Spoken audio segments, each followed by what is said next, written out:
Jawaban, sayang, maafkan aku jika pulang telat, aku harus mengurus Andre dulu, ucap Alfian ketika dirinya mengantarkan istrinya ke rumah mereka. Iya tidak apa-apa, urus saja Kak Andre. Kasihan karena tidak ada siapapun yang akan mengurusnya. Alfian lalu mengecup kening istrinya. Setelah itu dia kembali menuju mobil di mana Andre menunggunya untuk dibawa ke rumah sakit. Alfian segera melajukan kendaraannya, walaupun dia tahu jika luka Andre tidak begitu parah, namun tetap harus secepatnya mendapatkan perawatan di rumah sakit. Sementara Aisyah langsung masuk ke dalam rumahnya, beristirahat sejenak karena badannya terasa lemas. Setelah itu dia lalu mulai melakukan pekerjaan rumah, dimulai dari membereskan baju miliknya dan juga milik sang suami. Di rumah sakit, Andre tampak merenung sambil melihat kakinya yang sudah diobati dan diperban. Sambil terus memperhatikan kakinya itu dia kembali memikirkan perkataan Alfian dan Aisyah. Lagi-lagi kata-kata Aisyah menohok hatinya, terlebih untuk kali ini rasanya sangat dalam sekali hingga membuatnya terus merenung memikirkannya.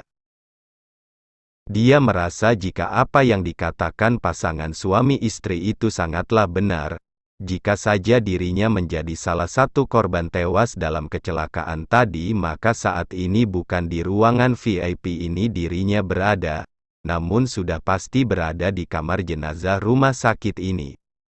Mengingat itu, membuat Andre kemudian mengucap syukur berkali-kali, dan mengakui jika apa yang dikatakan Aisyah memang benar jika ini pasti adalah bentuk teguran Allah baginya untuk segera bertaubat dan memperbaiki diri. Tak lama Alfian datang. "Bagaimana keadaanmu?"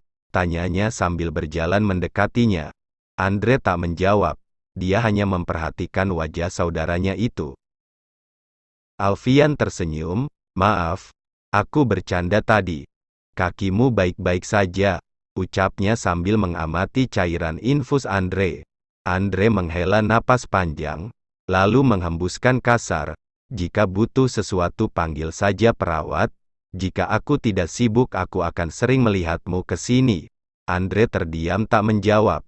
Alfian lantas akan pergi. "Tunggu." Alfian langsung menghentikan langkahnya, membalikkan badan melihat Andre. Maafkan aku." Andre terbata. "Maaf?" Alfian heran. "Iya, maaf, untuk semuanya."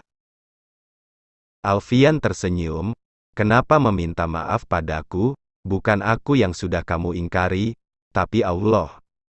Sesungguhnya ampunan Allah lebih besar dari dosa-dosamu, engkau hanya perlu memintanya," ucap Alfian lagi sambil melengos pergi. Andre langsung menundukkan kepalanya. Alfian berjalan mondar-mandir di lobi depan rumah sakit, menunggu kedatangan sang istri yang katanya akan datang ke sana untuk melihat keadaan Andre. Rupanya Aisyah berinisiatif membawakan makanan untuk suaminya dan Andre. Dia tahu jika bukan. Alfian tersenyum, "Kenapa meminta maaf padaku? Bukan aku yang sudah kamu ingkari, tapi Allah.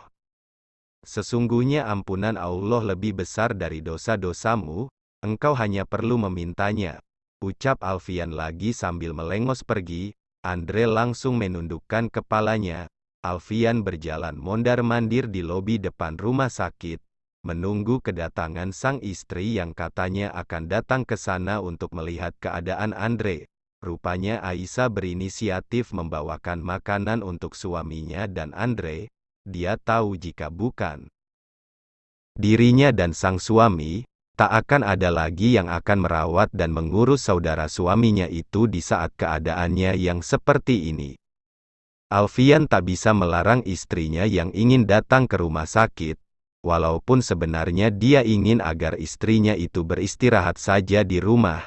Namun dia mengerti jika Aisyah pasti merasa bosan jika terus sendirian di rumah sementara dirinya juga tidak bisa cepat pulang karena harus merawat Andre. Akhirnya Aisyah datang dengan menggunakan taksi. Alfian langsung menyambut istrinya. "Sebenarnya aku ingin kamu istirahat saja di rumah, tapi aku juga senang kamu ke sini, karena aku bisa melihatmu." ucap Alfian senang sembari menggandeng tangan istrinya. Kalian pulang saja, aku tidak apa-apa di sini sendirian, ucap Andre melihat Alfian dan istrinya. Alfian dan Aisyah langsung berpandangan. Kamu yakin, apa tidak apa-apa kamu di sini sendirian? Tanya Alfian memastikan. Iya, aku tidak apa-apa. Kalau perlu sesuatu ada perawat yang akan membantuku. Baiklah kalau begitu, kami pulang. Andre mengangguk, ketika keduanya tengah bersiap-siap, terdengar suara ketukan pintu lalu seseorang masuk ke dalam. Aisyah langsung menyambut kedatangan orang itu dengan senang. Mereka langsung berpelukan erat. Sementara Andre merasa penasaran dengan wanita yang berpakaian hampir sama dengan Aisyah masuk ke ruangannya. Anita lalu berjalan menghampiri Andre. Bagaimana keadaanmu? Apa lukanya parah? Aku langsung ke sini setelah Aisyah memberitahuku jika kamu mengalami kecelakaan. Andre terdiam sejenak. Rasa-rasanya dia kenal dengan suara wanita yang berdiri di depannya. Aku baik, syukurlah. Kamu siapa? Apa kita saling mengenal? Anita tersenyum. Apa kamu tidak mengenaliku? Andre menggelengkan kepalanya. Aku Anita. Andre tercengang. Dia kembali melihat penampilan teman lamanya itu dari bawah hingga ke atas, berkali-kali dengan mulut yang ternganga lebar. Anita menahan tawanya. Dia lalu kembali menghampiri Aisyah. Keakraban keduanya semakin membuat Andre keheranan. Andre melihat Alfian dengan tidak percaya. Alfian hanya tersenyum melihat reaksi saudaranya. Sembari menunggu Alfian yang tiba-tiba ada pasien yang harus diperiksa, Aisyah dan Anita mengobrol bersama di lobi rumah sakit. Selamat ya, sebentar lagi kamu akan menjadi seorang istri. Terima kasih. Sedikit banyaknya kamu turut andil dalam pernikahan ini. Jika kamu tak meyakinkanku yang ragu-ragu waktu itu, belum tentu sekarang aku akan menikah dengan Zaidan. Alhamdulillah, semoga sekarang kamu yakin akan pilihanmu. Insya Allah, sekarang aku yakin jika memang dia calon suami yang telah Allah pilihkan untukku. Aisyah tersenyum. Aisyah tersenyum, karena selalu ada kebaikan di setiap ketetapan Allah Sang Sutradara. Walaupun ada banyak rahasia kenapa Allah menikahkanmu dengannya, pasti ada jawabannya. Seperti kamu yang merasa dia terlalu sempurna untukmu, mungkin Allah ingin agar dia yang menjaga keistiqomahan dirimu, mengirimnya untuk mengajarimu agar lebih dekat dengannya. Ada juga sebaliknya, ada istri yang mengeluh karena menikah dengan laki-laki yang tak pandai berkata, merayu dan menggodanya. Mungkin itulah cara Allah menjaga lisannya agar mewujudkan cintanya dalam kerja keras untuk memenuhi kebutuhan keluarga. Istri yang mengeluh suaminya tak banyak bicara.